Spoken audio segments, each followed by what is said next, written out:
This is Make It Plain. Make It Plain. M.I.P. With Masamela Matfumo. Mark Thompson. Make It Plain. Get woke.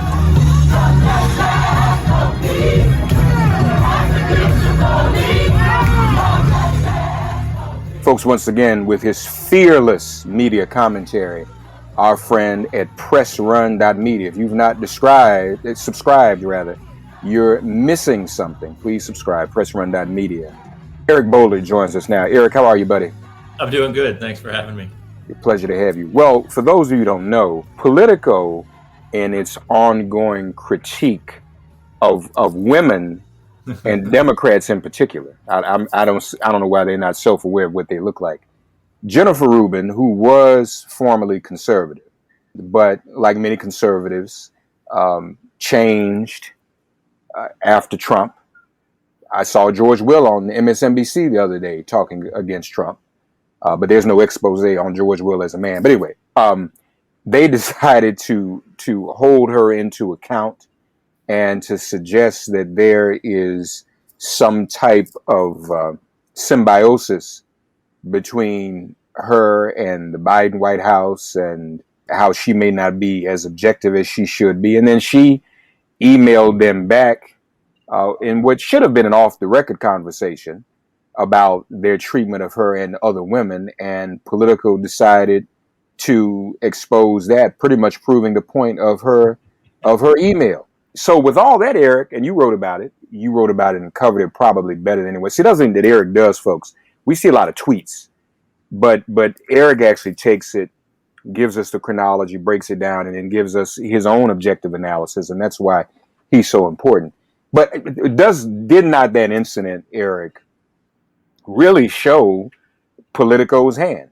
It did. Well, it showed many things, and one of it showed is the press gets very frustrated covering the Biden administration because minus Afghanistan in August, there's not much drama and there's not much news. So Politico, the playbook is supposed to be the must read every morning. This is what's happening in Washington. And they do their hardest to gin up the drama. They didn't have to do it during the Trump years because it was chaos for 4 years. So the fact that their lead item was about a Washington Post columnist who the White House likes and sends out her links, and somehow that's a story, really was the tip-off number one that folks are really, scrounging at the bottom of the barrel, which doesn't reflect poorly on Jennifer Rubin. It reflects poorly on Politico. Why is this even a story?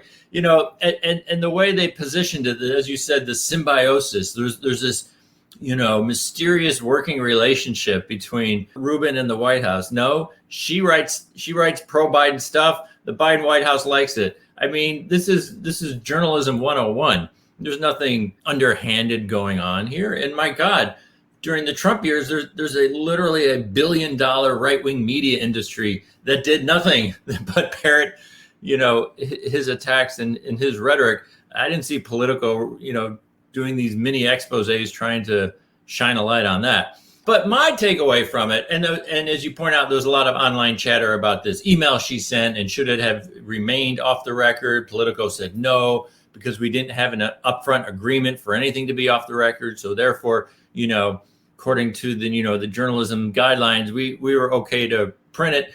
And just real quick to get that out of the way, in theory, yes, but that kind of stunt is very rarely used because reporters are sent stuff, quote, off the record all the time with no prearranged agreement, and reporters just ignore it.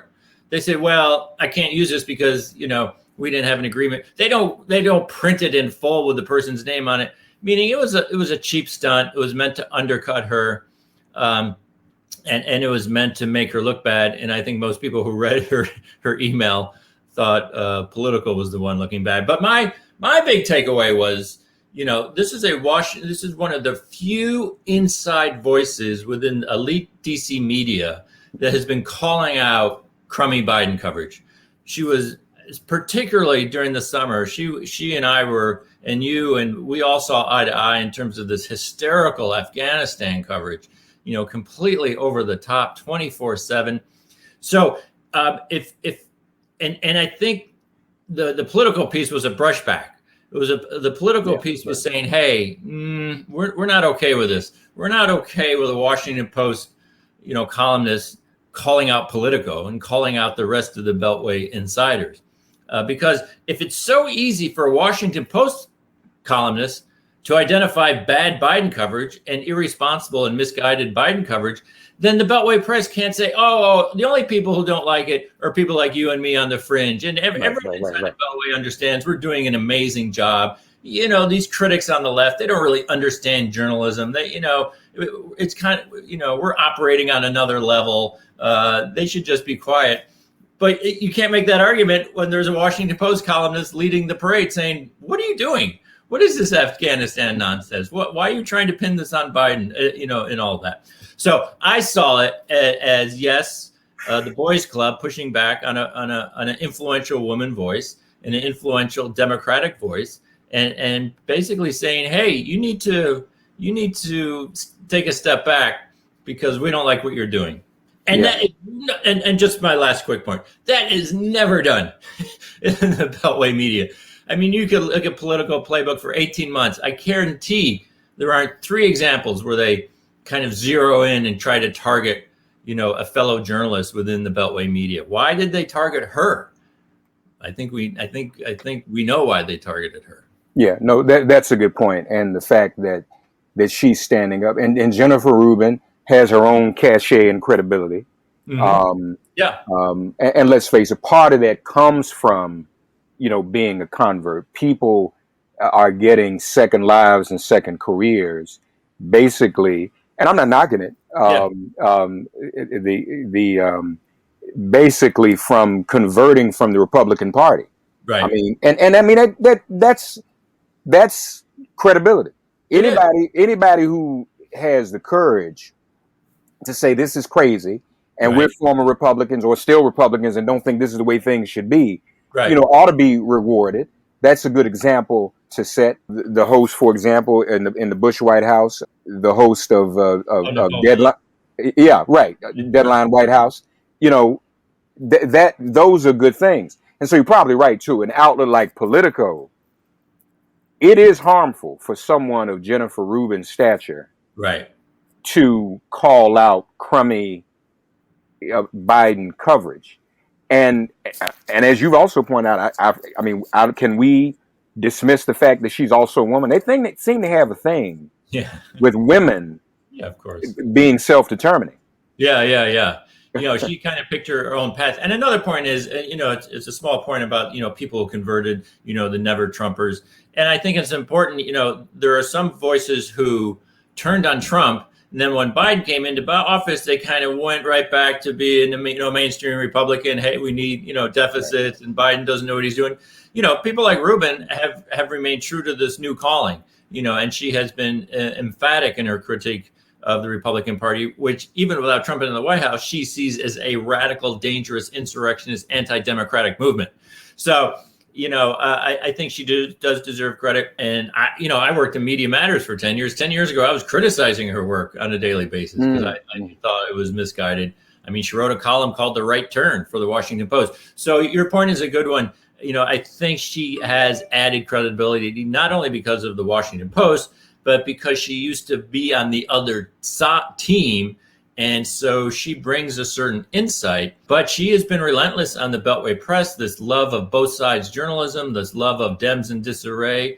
And she has been relentless in calling it out. And I think, you know, some folks at Politico decided, you know what, it's time for a brushback pitch and to let her know that the cool kids aren't okay with this. You know, we as I mentioned in my piece, you know, it's been mentioned many times, Beltway media kind of functions on the level of a high school cafeteria, where the cool kids form their cliques and try to keep everyone in place. And to me, this whole misguided attack on her kind of reeked of that kind of high school desperation, honestly.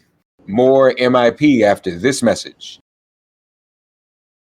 Speaking of crummy coverage, I was asked to be on a show over the weekend, and the premise was Biden's numbers being underwater, how bad his poll numbers are. Yeah, sure. The people who booked me didn't know that I know you, and I read you, and I quoted you.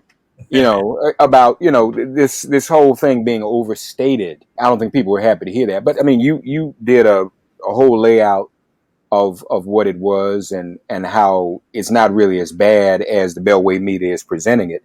But that's what the headlines say. Even the address to the UN. CNN had a headline: Biden trying to convince global leaders he's not another Donald Trump. What is the context? But again, I guess as we've discussed, all these things, it's all about clickbait these days. It is, I guess. About journalism.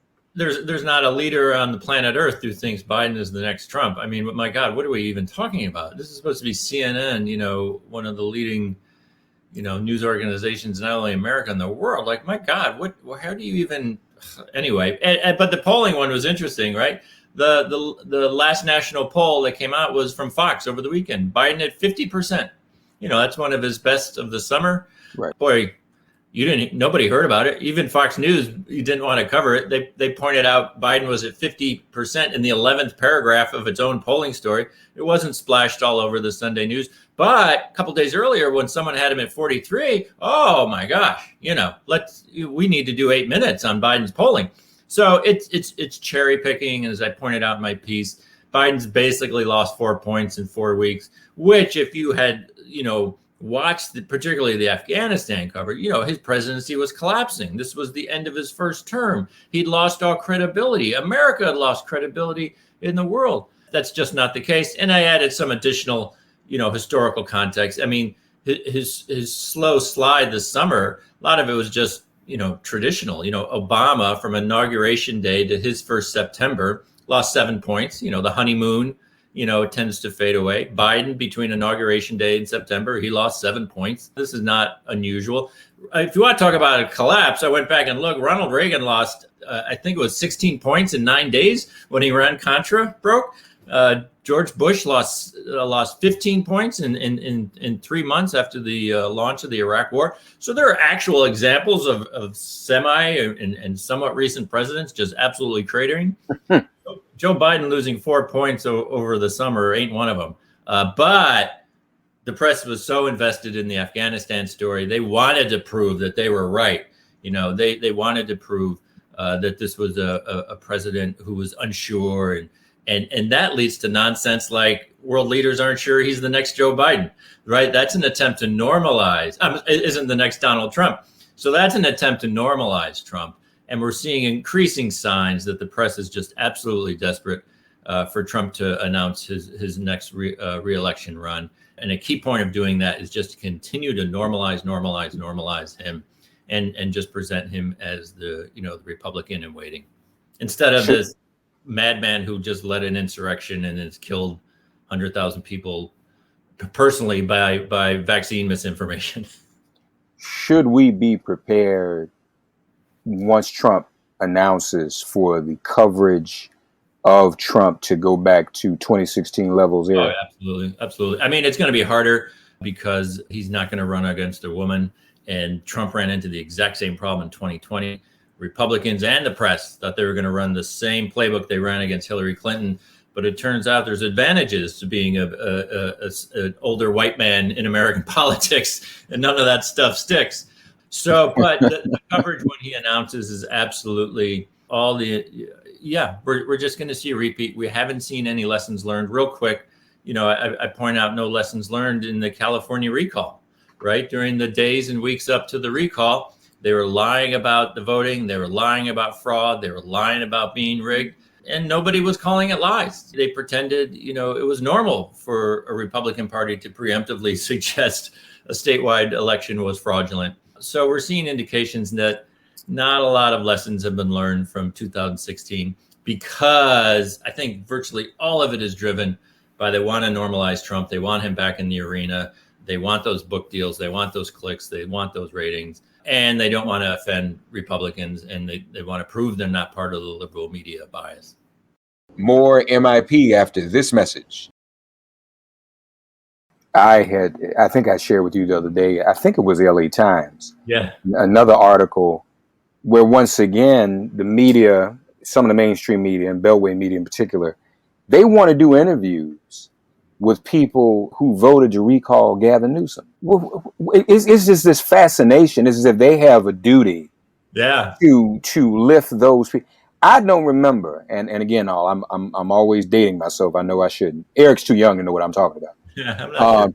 I don't remember people interviewing Walter Mondale voters, Right, Dukakis voters, and Dukakis. I don't ever remember seeing any interviews like that ever. You look. I mean, L.A. Times after that recall, which the press spent all summer. Dems and this is going to be not only bad news for Newsom and America, this is going to be bad news for Biden. This is going to drag down the entire Republican Party because this is going to be a vote on vaccine mandates and COVID and how Biden is. It's not just about California. The recall loses by 30 points. No mention on the Sunday shows.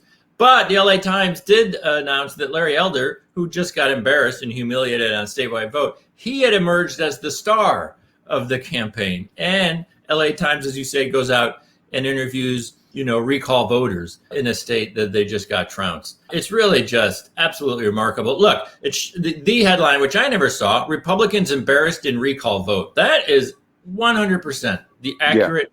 Yeah. They picked this fight in California. They thought they could knock him out. They got absolutely embarrassed.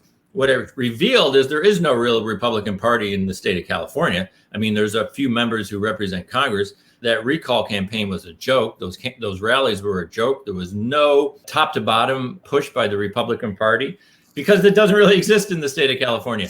But all summer long, there was all this, Newsom could lose. There were a couple of weird polls that showed maybe it was 8 or 10 points. And I think that opened the door for the press to start wringing its hands and everything. But then when the results came in, the press, kind of like the Afghanistan, when the facts changed on the ground, the press didn't want to change. They were committed to this idea that and so we saw, the fact that Newsom even faced a recall was bad news for the Democrats. If you completely ignore how recalls are handled in California and that the state and the law needs to be changed, I guess you could cling to that.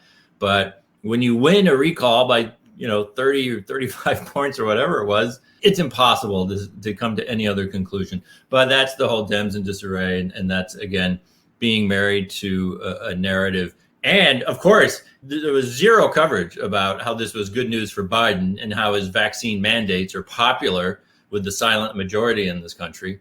And they're only the silent majority because the press won't interview him. That's the real polling story, going back to his fake collapse of the summer. The real polling story right now is that Biden's vaccine mandates, which the Republican Party screamed about, and the press covered it as a divisive policy, 65% say, of course, there should be vaccine mandate. Of course, people should be vaccinated before they fly, go back to school, and things like that. But that's less interesting, so that doesn't get as much coverage. There's not much drama, and Republicans aren't yelling about it, so the press doesn't care. We are left to wonder how much this type of coverage and all the false equivalencies impact the electorate. Yeah. How that impacts their vote, their morale, apathy, what have you. And something else you said, being an older white dude has its advantages. Yeah. But it only, I call Biden, I don't mean it pejoratively. I mean, I call him Wonder Bread. Yeah, right. I mean, that's what he is. And everybody knows Wonder Bread smells good. It's not good for you, but people accept it. It's always been a part of our lives. Yep.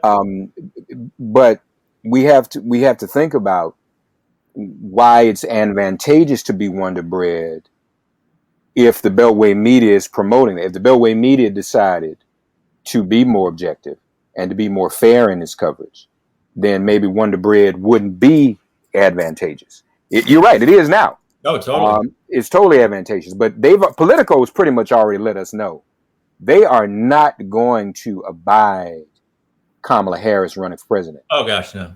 They have signaled that that's not. We can't even, play. They're just not going to let that happen. And then the question then becomes, how many others of the Beltway media are going to take their cue? And then last to the question I have, you talked to us last time about the change in ownership of Politico. I was just going to mention, that's real.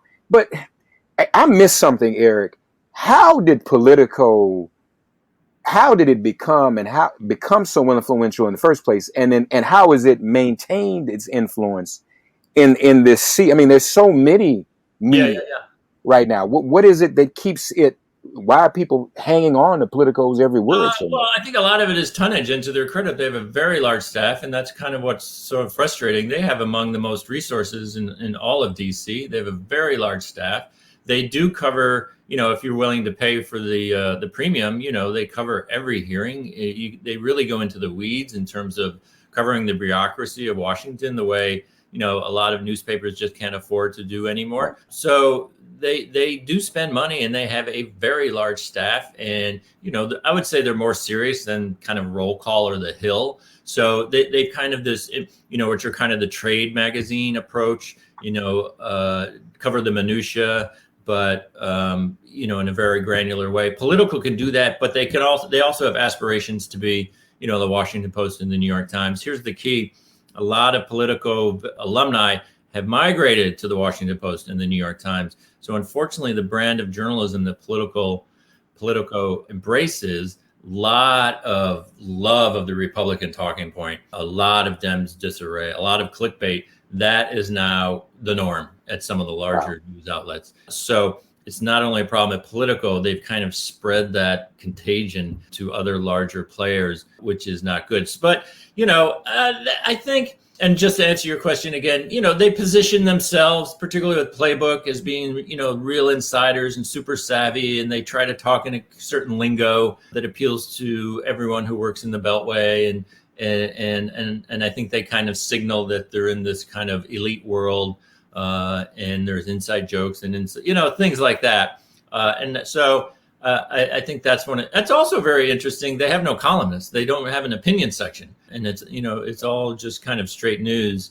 It's been success. I mean, the owner just sold it for $1 billion, so it has been successful. There's no question, folks. But all of us are missing something if we don't subscribe to Pressrun.media. That's the antidote to the both sidesism, the false equivalency that much of the Beltway media promotes. You can get, that's the vaccine. Press Run is the vaccine for that. So folks, do check it out. Pressrun.media.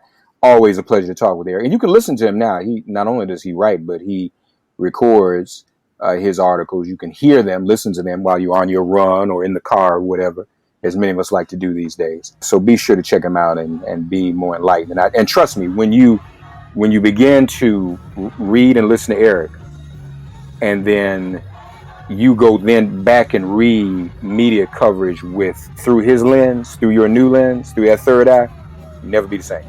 You can't go back. You say you feel even smarter. Whoa, I never thought. You're more discerning when it comes to all of that. So folks, do take advantage of it. Eric, as always, buddy, appreciate you.